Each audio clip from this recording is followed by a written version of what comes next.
আপনাদেরকে আল্লাহর ঘরে দাঁড়িয়ে বলতেছি, শবে বরাত যদি গুনাহ হয়, আপনারা সবাই আসবেন, আপনাদের গুনার বার আমি আল্লাহকে সাক্ষী রেখে বলতেছি আমি নেব। শবে বরাত পালন করলে যদি গুনাহ হয়, তো আমি বলতেছি আপনারা আসবেন, আল্লাহ তুমি সাক্ষী থাকো, আমি আপনার মুসল্লিয়ানে কেরামদেরকে বলতেছি আসতে, যদি আসার কারণে গুনাহ হয় আল্লাহ তাদের গুনার ভার আমি নিচ্ছি, মাওলা তুমি সাক্ষী থাকবা।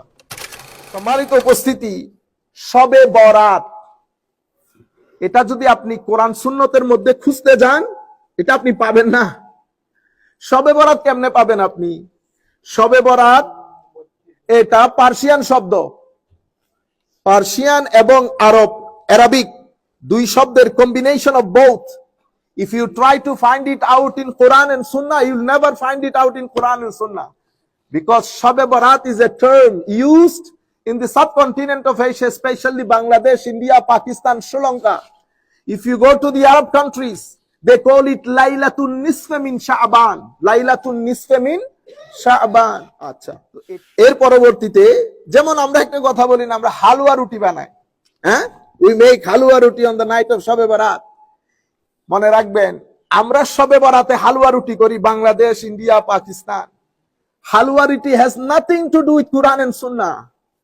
Halwa roti is your part of your culture. If you try, have you ever tried to find out shutki in Quran? Do you use shutki? Shutki has a bad smell. If you cook shutki in your house, your neighbor will run away. They will, once upon a time, I cooked shutki first time, and Pakistani guy used to live with me. So then he left for 3 days for Holland. He was a Dutch national. Then I cooked shutki. Then he came after 2 days. He was asking me, Sahib bhai, ये क्या चीज पकाया आपने? घर को तो सत्यानाश करा दिया, सत्यानाश कर दिया घर का।